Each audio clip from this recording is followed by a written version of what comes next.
Well, it's official. Pete Carroll will be the next head coach of the Las Vegas Raiders. The 73-year-old spent 14 seasons as a head coach in Seattle before parting ways with the Seahawks after the 2023 season.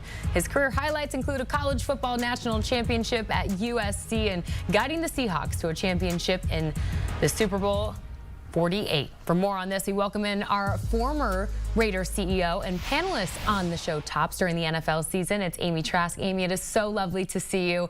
Let's start with, given your experience, obviously, with the Raiders as former CEO, what is your reaction to this hire? Do you see Pete Carroll as a great fit? I do see him as a good fit. I like the hire. He brings with him an energy and a maturity that's going to help the organization, and he is a proven winner. Now, Carroll, as we know, will be 74 years old in September. He has been out of the game for about a year. With that being said, do you have any concerns on either level with him taking over in Las Vegas? None whatsoever in either of those respects. First of all, Warren Buffett is 94. And I would trust Warren Buffett with my money. I would trust Pete Carroll with my football team. As to being out for a year, didn't hurt Sean Payton.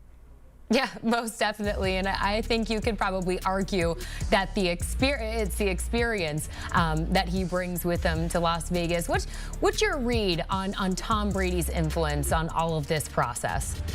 Well, as you know, and as you referenced, I'm no longer in the organization and I'm not in that building, but it is my understanding from people who are closely aligned that Tom is very, very involved, that he was involved in the GM search, in the coaching search, and he's involved in all regards. It's, what's the expression?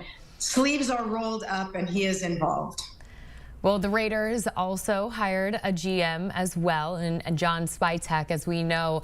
Describe to us what that get-to-know-you process is like when a new coach and GM really take over an organization, Amy. Well, the get-to-know-you process should be, how can we help this organization? How can we work together to bring the best, to make this organization the best it can be? You know, one thing that has always rubbed me the wrong way, and I mean really rubbed me the wrong way, since my years in the league, and it continues to this date, is the view that you have to bring in a GM and a head coach together, or that one should be given an opportunity to hire another. Look, you both work for the same organization, and your responsibility to that organization is to work together to be the best and to make it the best you can be. It doesn't matter in what order you're brought in. Communicate, cooperate, collaborate, coordinate, and do your jobs. Amy Trask, always incredible insight. Thanks so much for joining us here on CBS Sports HQ. We always appreciate it. Thank you for having me. All right, so with this hire, new era in Las Vegas. Now 5 of the 7 head coaching vacancies at this very moment in the NFL are filled with only the Saints and Cowboys continuing their search for their next leader. We'll see what names we see in those remaining spots as the weeks roll on.